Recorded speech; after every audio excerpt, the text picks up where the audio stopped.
You're listening to an Airwave Media Podcast. You know what blows my mind?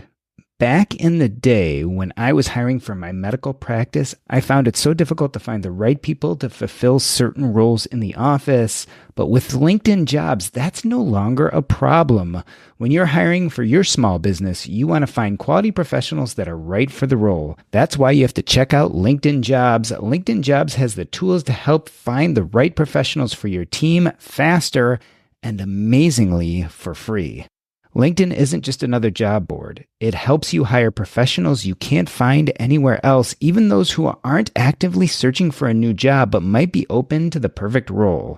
In a given month, over 70% of LinkedIn users don't visit other leading job sites. So if you're not looking on LinkedIn, you're looking in the wrong place. On LinkedIn, 86% of small businesses get a qualified candidate within 24 hours. Hire professionals like a professional on LinkedIn.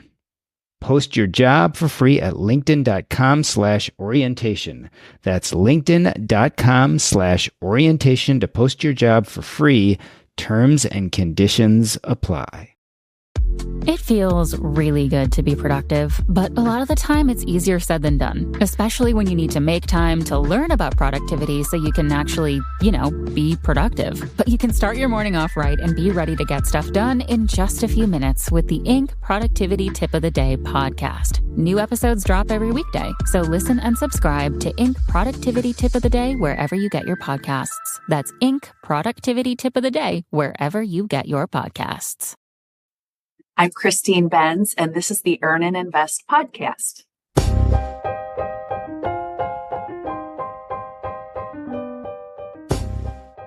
I've had two major epiphanies about retirement since I unwittingly fell into this rabbit hole of personal finance. First, accumulation is easy. Okay, maybe not easy, but the steps are straightforward. Invest in something, equities, real estate, or a business, and watch returns compound over decades. That's it, nothing more or less. Spending down, however, is where things get tricky. With taxes and Social Security and Medicare and all sorts of inane and technical rules, it takes quite a bit of training to figure out how to wind down your portfolio. Said another way, accumulation is easy and decumulation is difficult. And the second thing I've learned is that if you are listening to this podcast or reading the book that we are going to discuss today, you will probably die with millions in the bank. You will be too conservative.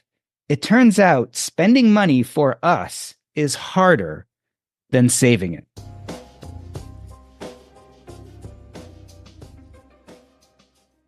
Christine Benz is the Director of Personal Finance at Morningstar and author of 30-Minute Money Solutions, a step-by-step guide to managing your finances, and the Morningstar Guide to Mutual Funds, 5-Star Strategies for Success. Her newest book is titled How to Retire, 20 Lessons for a Happy, Successful, and Wealthy Retirement, which is available September 17th everywhere books are sold. Christine Benz, welcome back to Earn and Invest. I have to start with a little bit of a silly question, but I know a little bit about you and your ethos about work. Will you ever retire? It's a good question, Jordan, and thank you so much for having me on. It's always such a treat to talk to you.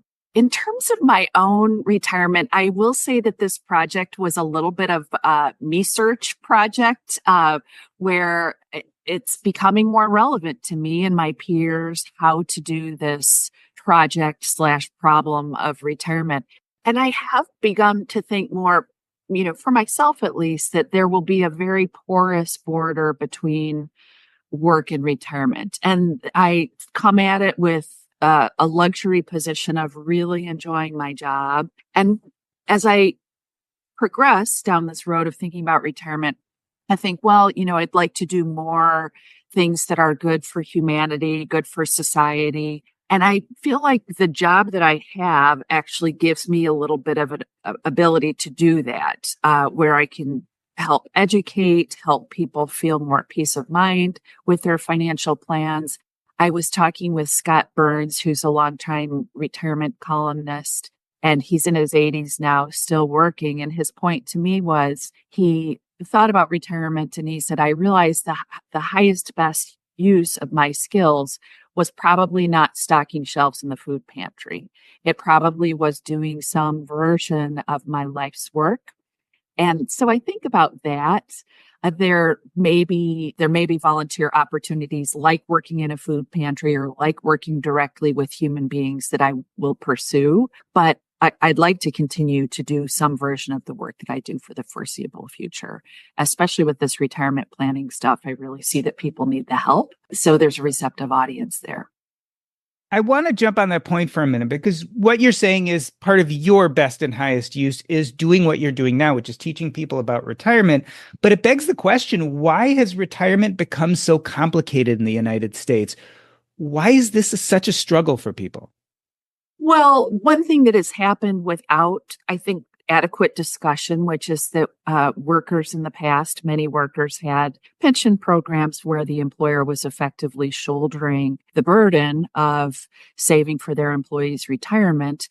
And thanks to the advent of the 401k, which was really devised as kind of an add-on to pensions, especially for executives, the burden has increasingly shifted to employees to manage their own retirements, to save adequate amounts during their accumulation years.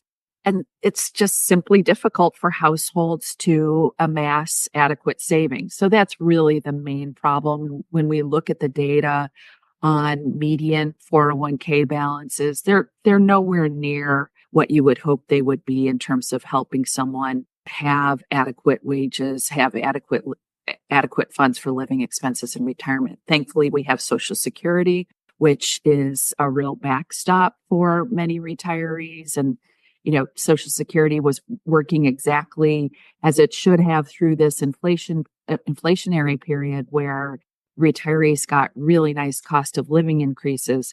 The issue is that we've got to make some changes to shore up Social Security to make sure that it's viable for retirees in the future. But that's a whole separate discussion. But I think that is the main reason. And then, as you alluded to in your introduction, Jordan, it's just devilishly complicated. So many of us have multiple accounts, and this is because we are a nation of job hoppers, especially younger cohorts, where I think the typical number of jobs is like 12. Figuring out where I go for my money, the tax implications of those decisions, it's just a complicated business. And by the way, we're turning this over to people at a life stage when we know that cognitive decline becomes increasingly prevalent, or, people simply have some of the questions that they need to grapple with as they decumulate their portfolios. And I want to clear up what sounds like a contraindication. In my introduction, I talked about this idea that many of us will die with lots of money in the bank. On the other hand, you just said, look, in the United States, our 401k balances are way too low, which brings about the point that those of us who are having these conversations and reading books like yours are different than the average person who is not involved in the personal finance world. So a key point to this is by educating people, by getting them to learn the information, the likelihood they will accumulate much more is much greater. So we're going to talk about some of these lessons from How to Retire, your new book. But before we do, how did you end up in retirement planning in the first place? I imagine coming out of college, your plan wasn't, I'm going to go study how people retire. No, I had been an analyst at Morningstar for many years, but during that time, I was helping my dad. My dad was a do-it-yourself type investor, an avid mutual fund investor. So I was helping my dad. I was also helping my father-in-law a little bit. And they were retired during this period when, of course, yields were just very, very low during the 90s and 2000s and 2010s. And so how to decumulate a portfolio became a more complicated problem. And that was really, I would say, the genesis of my interest was having my father-in-law, for example, and then many older adults who would come to my presentations about investing would come up and say, hey, I built this portfolio of securities with yields that are like 6% because I've determined that I need a 6% payout from my portfolio. And that's a terrible way to go about constructing a portfolio. So that's the germ of my interest. Like, okay, so if safe yields are low, how do you do it? So as I delved into it, I realized, well, it's not just the portfolio. It's like, what do you do about long-term care if you need it? How do you provide a bulwark against cognitive decline if you encounter it and your plan is too complicated? How do you find a financial advisor and determine what's the right amount to pay a financial advisor for retirement? How do you manage some of the tax considerations that we were talking about earlier? So it's just an interesting area, and it's very broad and varied. And so that has kept me engaged in the topic. It is very broad and very varied. And so you wrote the book, How to Retire, ends up being a series of interviews with experts on specific topics that you chose based on your experience. How did you choose the experts and topics? Because it is such a huge field. It was really fun because I have been working on this podcast. So I felt like I had a really good Rolodex from that experience. And obviously, each of these individuals has some specialty area. So Carolyn McClanahan on healthcare and all of its nuances. Mark Miller, my colleague at Morningstar, who writes for Morningstar.com on housing decisions in retirement. Mike Piper, my longtime friend and Boglehead buddy on tax planning in retirement. So I just had a dream team of folks who I knew, who I had interacted with in various fashions, who I was able to lean on and ask them to sit down and chat with me for an hour. And we recorded each of those conversations. And then I spent a fair amount of time editing those transcripts to get them into a form that, was readable and kind of flowed nicely. But just that great Rolodex that I had mainly from the podcast was a wonderful starting point. And I ended with your chapter because it is such an important topic, this idea of finding purpose later in life. It's one of my favorite parts of the book, and I was so glad you were able to be part of it. It was a privilege to be interviewed by you for the book. And I'm going to use a little bit of magic that we podcasters use. There is way too much in this book to discuss in such a small period of time. So instead, I'm going to skip to the end, and we're going to talk about some of your overall conclusions. And you listed some of your big takes after interviewing all these experts and going through all these topics. Let's chat about those. First and foremost, you write that you need to entertain different perspectives. And this is something that I was pleasantly surprised by as I read through the book. Not all of your experts agreed. Talk about some of the topics where you saw disagreement and why that didn't feel off-putting, but instead important.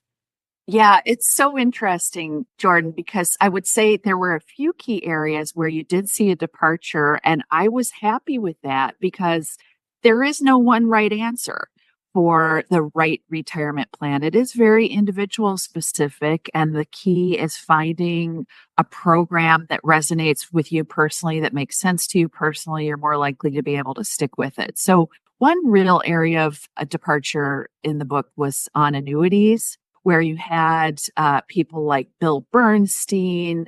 I think I asked Ramit Sethi about them, where they're vehemently opposed, or maybe Ramit was a little more nuanced, but Bill was vehemently opposed, as are many in the Bogleheads community, mainly because of the fact that you can't buy an annuity that includes a CPI adjustment. So you won't necessarily be able to preserve your purchasing power. That's kind of Bill's main assertion. And then I had a discussion with Wade Pfau in the book about finding your retirement income style, and Wade is more supportive of annuities. So that was one area where you had the experts disagree. Another area is just how to construct an in-retirement portfolio. So Bill Bernstein methodically detailed the considerations when arriving at the right asset allocation for you. And then I also had a chapter with J.L. Collins where he argued for a much more minimalist portfolio. I'm not sure he spent any time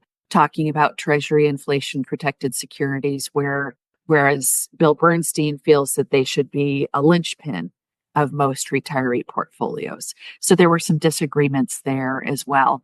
I contributed my own chapter about constructing a bucket portfolio that includes a little more nuance than I think JL would recommend. He's in favor of a more ultra minimalist portfolio. So I did like those disagreements. I like that they came out, and I didn't seek to sort of tamp that down to make sure that everyone was sort of singing from the same hymnal.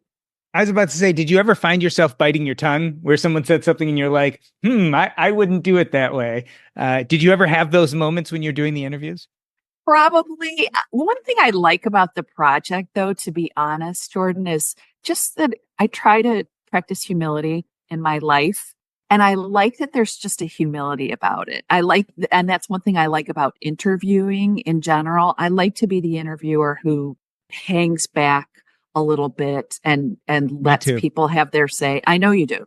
My favorite interviewer always was Bob Edwards on NPR, where he just, sometimes it was just a couple words that he would throw out to tease the person to go further. And that's kind of the style that I like. I like that it's a humble style. I'm not trying to get in there and put my stamp on each and every one of those chapters. I like that people truly have their say.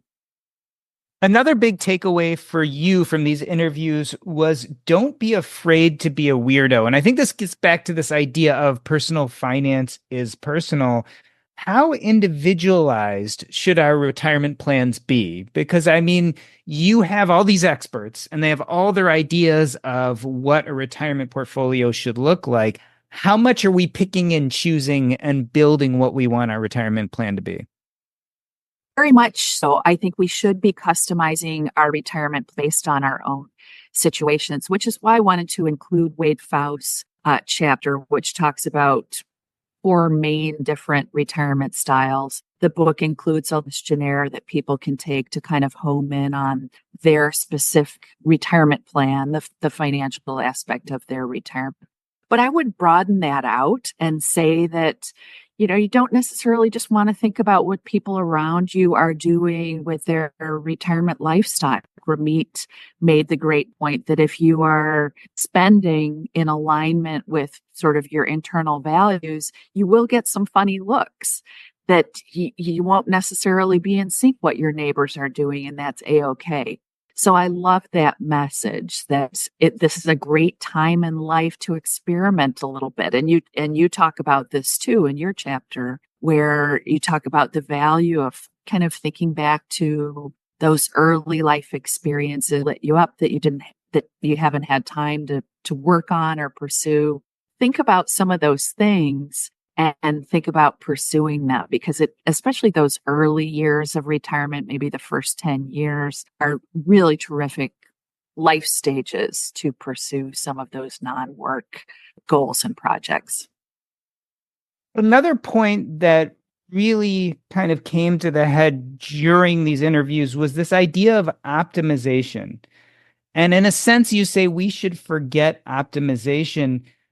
I feel like what got us to where we are today, especially if we've been successful, has been optimization. So sometimes it's really hard to let go of it. How do we choose between when to be optimized and when to accept good as good enough? I would say most people should err on the side of good enough, that focus on getting the big picture things and put optimization to the side. Even Bill Bernstein, who has spent so much of his career, and I keep coming back to Bill, but he's such an influential person in my thinking about portfolio planning. He has, as he's gone further down this road, has realized that investing well is, I think he puts it, half math, half Shakespeare, that it really is very individual what sort of plan gives them peace. So I would tend to err on the side of good enough with respect to the financial plan. Part of that process is experimenting and figuring out what works best for you, right? So sometimes being optimal will work very well for you, and other times it won't. The process of experimentation you suggest should start pre-retirement. How do we begin these mini experiments to help us manage that transition better? Carl Richards, who is not in the book, but did do an endorsement, I think his point is to do a little bit better tomorrow. Like, take stock of the day that you just had and think about, what if I try a little bit of this or try a little bit of that? And pre-retirement is a wonderful phase to think about what aspects of my work do I enjoy and maybe want to hang on to in some fashion. And it may not mean staying in the job, but maybe you could persuade your employer to let you do more of the things you enjoy and put aside some of the things that you don't enjoy quite as much. Carl has shared, and I think it came from someone else, but this idea of a stop doing list. A big part of human happiness is just figuring out what are your pain points? What are the things you really don't want to do? Can you experiment a little bit with shedding some of those obligations? And you and I have talked about this, like sometimes those are the things that we've gotten good at, that our employers want us to keep doing. So it's not always simple, but definitely start thinking about, okay, what are the things that really, if I could get away from, I'd be much happier not doing. Keeping that ledger of keep doing and stop doing, I think can be a really valuable way to think about it.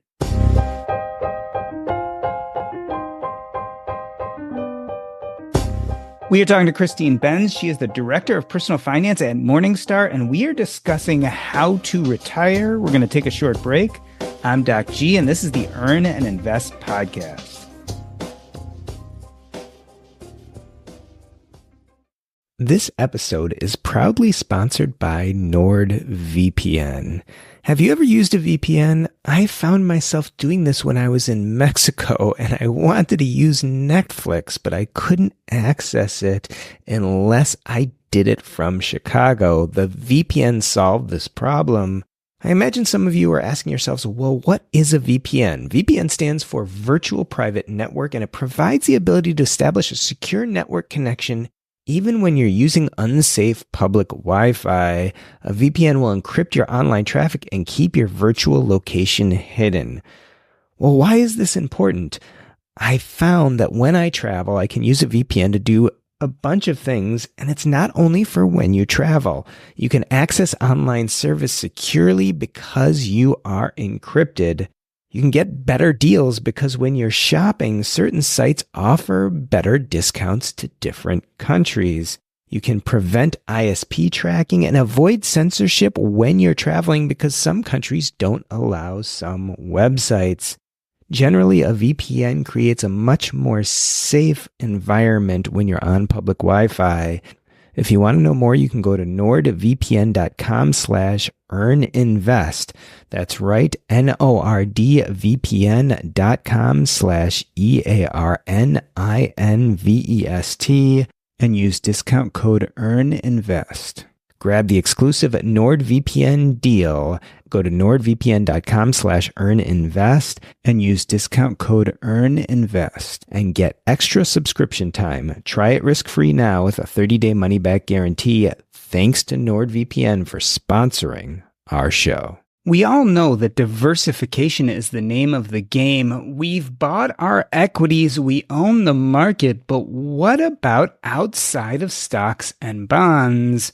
We all know that nothing beats real estate, yet real estate can be a pain and be difficult to get into. Why? Because we all want to buy low and sell high.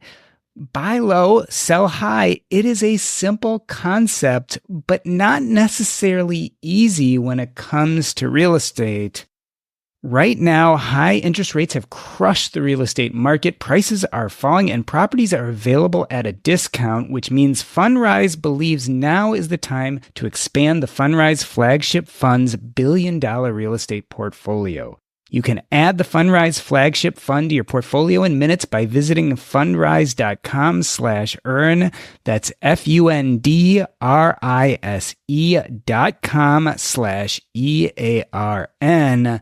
Carefully consider the investment objectives, risks, charges, and expenses of the Fundrise flagship fund before investing. This and other information can be found in the fund's prospectus at fundrise.com/flagship. This is a paid advertisement. We are back with Christine Benz. She is the Director of Personal Finance at Morningstar, and her latest book is titled How to Retire, 20 Lessons for a Happy, Successful, and Wealthy Retirement, which is available September 17th everywhere books are sold. And we're discussing the end of your book where you talk about some of your takeaways. Again, there's no way we could go into all the wonderful information that is in each of these interviews. I highly suggest you go out and read the book. But for our conversation here, I want to focus on these takeaways. And one of the big ones you conclude is that we should find our micro joys. And I was thinking very much about one person you interviewed when you said this was Fritz Gilbert, because I feel like Fritz Gilbert, the Retirement Manifesto, he's been writing about his life post-retirement. And here is a guy and his wife and his family, and they really seem particularly good at this. How do you think we start to really define what happiness looks like after work? Because I think most of us have spent so much time building that work identity up. It's such a good question. And I love Fritz's chapter because it does harness a lot of his wisdom about kind of the logistics of getting ready to retire, like, making sure that you have all your photos off your work computer, stuff like that. But he also talked about his and his wife's journey. And when we had Fritz on the podcast, I was so inspired by their transition to retirement. It's specifically a project that they have to help dogs get off chains in Appalachia, where they live in Georgia.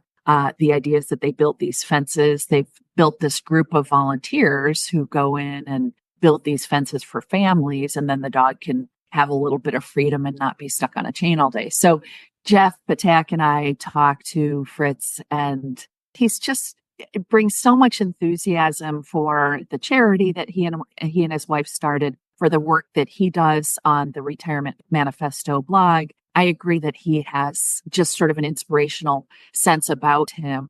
Fritz, I think, is someone who's especially good at enjoying every day, introspecting a little bit about various aspects of retirement planning, figuring out where to live. That's some of those things that are super important.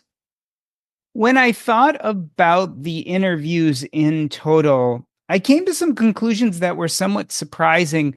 I felt like part of the theme was that we generally end up being over conservative, for those of us at least who are careful about retirement planning. How likely do you think it is that people reading your book are going to run out of money versus the other side, which is they're going to be too conservative and probably not spend fully for their own enjoyment and pleasure? It does depend on the demographic, but you're right that it is a more affluent demographic who's more likely to pick up this book. And I have been thinking a lot about this permission to spend problem, because people really struggle with this anecdotally. And it is very much a badge of honor for some people that they are very frugal in their lifestyles. I can't tell you how many times I've had an older person, usually an older gentleman, come up after one of my talks about, we've been working on this retirement spending research at Morningstar, but he'll come up and say, I only spend 2% of my portfolio a year, whatever it is, and this might be like an 85-year-old standing in front of me. And my thought is, well, gosh, that's okay, I guess, but you may be short shrifting some things. You may have been able to help your loved ones a little bit, because I think sometimes people think spending, I'm saying you need to go out to dinner every night, or, own a luxury car that you don't necessarily need or want. That's not what I'm saying, but I'm saying that if you underconsume, you're probably short shrifting something or someone that would give you joy, where spending a little more could give you more satisfaction. And I've been very much influenced by Mike Piper's work on this topic. He has a book called More Than Enough, which is geared toward people at exactly this mindset, who have more than they'll ever need during their lifetimes. And one of Mike's central points is giving to your kids and grandkids when they're in their 20s and 30s is going to be way more impactful, very likely, than having them inherit money from you when they're in their 50s and 60s, which is when most people inherit money from their parents, when their parents pass away. And Mike's point is that smaller gifts earlier on, whether it's to help with a home down payment or to help relieve part of the student loan burden, or whatever the case might be, those are the gifts that you can see during your lifetime, and they may be smaller in amount versus what you will leave to your loved ones as an inheritance. So I think the tendency to not give oneself permission to spend enough is very, very real. And it's something that I want people to think more about. I don't think we discuss it enough when we talk about retirement planning. We're too focused on making sure you don't run out, and we don't discuss enough the negative effects of having a big sum of leftover money at the end of your life. This reminds me of a conversation I had recently with Jesse Kramer of the Best Interest podcast. And he talked about this fact that we tend to stack conservative assumptions. And so people think they're being careful and they say, okay, I'm going to be careful. I could consider a 4% safe withdrawal rate, but let's be conservative and do 3.5. And then they say, and I know that the S&P 500 index has returned over the last 50 years 10%, but let's just be careful and do 8%. And I know I could retire at the age of 63, but let's give it one more year and retire at 64. And so what happens is they stack all these conservative assumptions, and those end up causing exponential gains. Whereas what Jesse suggests is we should actually assume general principles, like assume the 4% rule, assume the 9% returns or whatever it is, but then you can be conservative at the end and decrease your total by 5% or something like that. So whereas instead of stacking those conservative assumptions, you're actually being conservative at the end when you're making your final plans. One of those assumptions that we tend to stack is a lot of people, especially if you're interested in financial independence and retire early, is a lot of people stack that assumption that Social Security won't occur or won't be around or won't be funded. There's a lot of talk about Social Security from your experts. And in case anyone was doubting it, and in case you were thinking you weren't going to get Social Security, it was kind of a pleasure to read how important Social Security can be and how much of a boon it could be to our retirement planning. Absolutely. So the central chapter in the book on Social Security came from Mary Beth Franklin, who's long been an expert in this space. She knows the Social Security code inside and out. And we did discuss that because that influences people's decision making for the FIRE community, as you mentioned. Many folks might say, yeah, it just won't be there for me. But even older adults who are, I think, pretty well guaranteed to get their promised benefits, there's some trepidation that what if there are cuts down the road? So Mary Beth does address that. She's not Pollyannish about it. She does acknowledge that there may indeed be changes to the program down the line, but we had a candid discussion about that topic. One of the interesting things about writing a book like this is not only do you get these expert opinions and put in all of your thoughts, ideas, and opinions, but the process of writing the book can also change what you think about some of these topics. Did you find yourself pivoting at all during the writing of the book on your thinking about any of these retirement topics? It's a good question, Jordan. I can't say that I did in a big way because I had had similar conversations with each of these individuals earlier. So I can't think of a great example where I had a dramatic about face on any of these topics. I think more often than not, I found myself nodding along with things that I heard from the individuals who were in the book. Do you think the recommendations, advice, information is different for the early retirement crew? As you know, this podcast started in the financial independence retire early movement. I wouldn't necessarily call myself a FIRE podcaster now, but a lot of people who listen to this have taken part in that movement, are looking at maybe retiring at a slightly less than traditional age. Does the advice change? Some FIRE adherents saying, okay, you could just take 4% and run with it. Our research points to the value of being a little bit more, if indeed you want sort of a fixed paycheck from your portfolio, you probably should be a little bit more conservative with that longer time horizon. That's one place where people might see a bit more of a disconnect. the tax planning guidance would be a little bit different, I would think, as well for people who were early retirees. It seems to me you would most likely want to prioritize taxable account drawdown. And that's usually the sequence of withdrawals that you would use in traditional retirement age as well. But you may want to customize that a little bit. So there are a few areas of adherence, but I would say probably more commonalities than differences. And I think a big one is just the importance of purpose, all that stuff that, yes, you may feel really great about being free from your job, especially if you didn't love it, but you still need all those things, regardless of your age, your life stage, whether you're working or not. Did writing this book leave you feeling optimistic about retirement planning in America? It did. Made me realize that there's so much more, that the narrow focus on spending, constructing your retirement portfolio, it's hogged too much of the discussion. Let's broaden this out. You've got too many people, as Michael put it, approaching retirement planning like it's a math problem. It's not a problem. It's a life challenge. It's a way to encourage people to use these years as productively and joyfully as possible. And so I love that. I would say that's the thing that left me optimistic, is that it's a wonderful life stage to evangelize about using our lives to their fullest. And so it did leave me very optimistic. Is it ever too early to begin retirement planning? How do we know when it's time to start? I don't think it's too early. I do think that for younger investors, it's a big abstraction.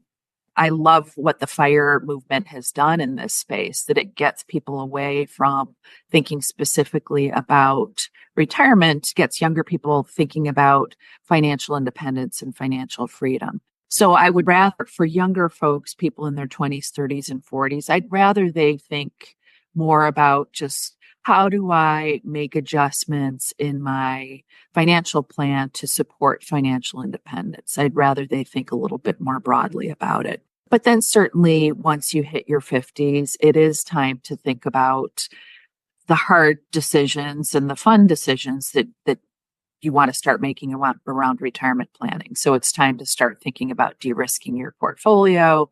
It's time to think about when you might retire, how your work life might look different as you move ahead, all of those sorts of questions. So I would say under 50, yes, retirement might be one of those goals, but think broadly about goals. And then once you're over 50, I think that's the time to really put your head in all this stuff and get very conversant in the major decisions that you have ahead of you. Well, Christine, I wanted to thank you for coming on the show and for writing this book. I think the title says it all: How to Retire. In the past, we've always looked at accumulation as the active process, and we've thought of retirement as rather passive. And what I think this book really brings to light is it probably shouldn't be passive, but that's a really good optimistic thing, because if we take an active role in it, we can ideally have that happy, successful, and wealthy retirement that we all hope for. I want to end this episode the way I end every episode, by asking specifically, how can people get your book? When does it come out? And what is the best way to get in touch with you if people have questions? Yeah, so the book's coming out September 17th. It will be available through all the usual booksellers. If you still have a local bookshop in your town, please go to that bookshop. But it's also going to be on Amazon and Barnes & Noble and the major online booksellers as well. In terms of reaching out to me, I'm on Morningstar.com several times a week. I do videos and articles for the website. I also have a podcast called The Long View, and I'm active on Twitter/X at Christine_Benz. I'm also on LinkedIn. So those are the best ways to reach me. The book is How to Retire: 20 Lessons for a Happy, Successful, and Wealthy Retirement. Christine Benz, always a pleasure talking to you. Jordan, thank you so much. It's always an honor to be with you. That's a wrap.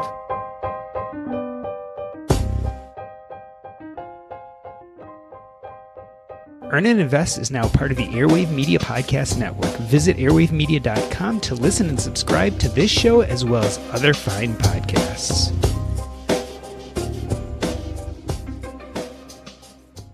Christine's book is a must-read when it comes to how to retire. Let me give you a few reasons. One is she has written some of the most important information out there about safe withdrawal rates.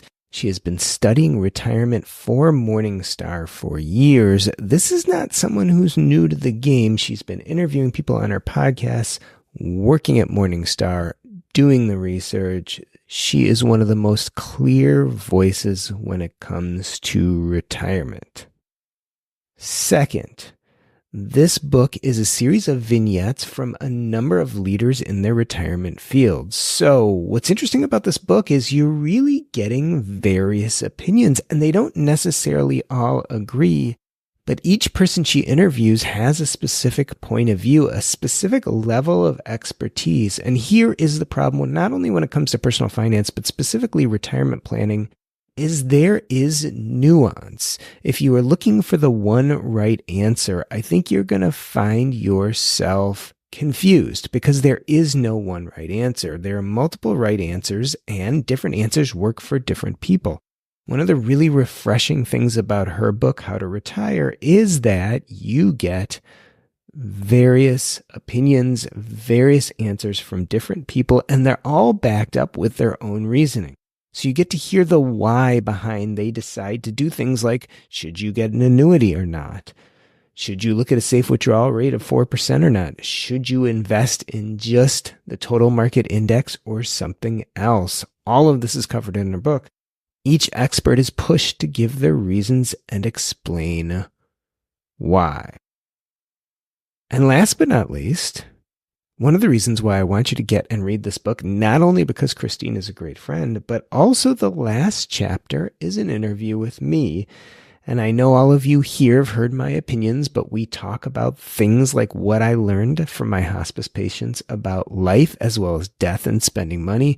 We also delve into the issue of purpose, which you guys know is upcoming in my new book, The Purpose Code. And so I felt incredibly grateful to be one of the voices she included in her book. And also just amazed that I could even be put next to some of these experts she interviewed. I am not a retirement expert. I love talking about personal finance. I've written the book, obviously, on what hospice doctors and hospice patients can teach us about money and life. But I was just so impressed, amazed, overjoyed to even be considered one of a group of experts such as this. As you guys also know, not only is Christine's book out or coming out very shortly, so is mine, The Purpose Code. It is coming out in January. A few episodes ago, I made the offer that anyone who buys 5 or more of my book, The Purpose Code, I would give 1 hour of free coaching. That's a $300 value for about half price, but you also get 5 books. I still have a few slots left. So if you're interested in 1 hour free coaching and would like to pick up my book, The Purpose Code, go to earnandinvest.com/purpose. Again, that's earnandinvest.com/purpose. Not only will you get 5 copies of my book, but we can spend an hour talking about what is on your mind. Are you having issues with your career? Are you having issues with this idea of enough? And are you struggling with purpose or meaning? 2 things that I find really are important at this point in people's lives where they're getting their finances in order. They're looking at their bank accounts and finally saying, aha, I'm going to be okay. But then the mirage of wealth moves over and they all of a sudden see through it and realize that life is about more than just money. And what does this money do for us? What is coming next for us? How should we spend this wonderful life that we've been allotted? These are not minor questions. They're questions that we all come up to at some point. And sometimes it's helpful to have a third party listen in and coach a little and help you decide your direction. That's exactly what we do. So let me know if you're interested. Go ahead and go to earnandinvest.com/purpose to buy 5 copies of my book. Send me an email. Let me know you did, and we will sign you up for your 1 free hour of coaching. Thanks so much for listening. and we'll see you next episode.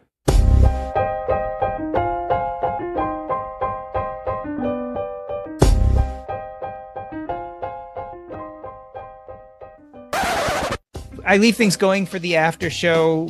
I always like to ask the real specific question. Is there anything about your book that we left out? Obviously, there was so much good stuff in there. We couldn't even touch on the 10% of it, but I try to give a good overview. Anything that we could have talked about or you want to make sure people hear?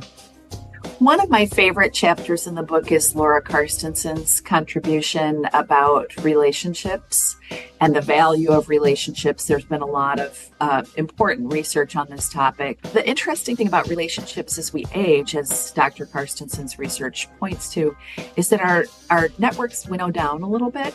And that naturally happens as we step away from work. We may leave some less important relationships behind. She points out, your children's friends, parents, maybe are sort of peripheral people in your life. You shed friends like that. Maybe they're great friends to you, but maybe they were just sort of like friends of convenience. But our networks shrink a little bit as we age, and that's perfectly okay because we are selecting into networks of people that we really love. And I think that, maybe 5 or so, maybe even 3 to 5 very close people in our lives, that's enough. And we also had an interesting conversation about extroverts versus introverts. Like, is the person who is happiest in the garden with his or her head down or, reading a book, are you doomed to have less happiness in your life? And she pointed out that no, that's actually not the case at all. As long as you've got that network of very close people who care about you and who you care about and feel like you are helpful to, that's all it takes. So I loved that chapter. I loved the message that it sends about how we need to nurture our networks, nurture our social networks as we age. We need to make sure that we have those close loved ones who care about us. Yeah, and the Harvard Adult Health Study, one of the most comprehensive studies, right, that looked at happiness over like 70 years of interviews and taking data. The one thing they always continuously point to is the interpersonal connections, right? It's not the money, it's not the job, it's not the promotions. None of that seems to be nearly connected to happiness the same way as those relationships. And interestingly enough, even introverts can have them, right? So you don't have to be going out to parties and clubs all the time to have those close relationships. We find that introverts are finding ways to have those smaller networks, more personal networks too. There's some research that points to older adults who live in broader communities, whether condo settings or in sort of independent or assisted living, that they actually are happier than older adults. And here I'm talking about people who are older than, say, 75 or 80. The ones who are in more sort of inherently networked living situations are actually a little happier, or maybe a lot happier, than ones who are in their own homes and potentially less exposed to those social networks. So that's another component of the book really liked, that it's not just focusing on retirement as like a single life stage. Many of the contributors urged people to be thoughtful about changes that will inevitably come as we aim, to think about, getting ahead of some of those changes. Don't be afraid of being about how you might change. You'd rather be in the driver's seat with these decisions than having your kids make decisions for you because you're not able to make them. You care about your money. Of course you do. So why aren't you listening to SoFi Daily? This podcast will keep you updated on the latest news in the stock market and how it could impact your financial life. Stay on top of what's happening. Listen to SoFi Daily wherever you get your podcasts. That's SoFi Daily, wherever you get your podcasts.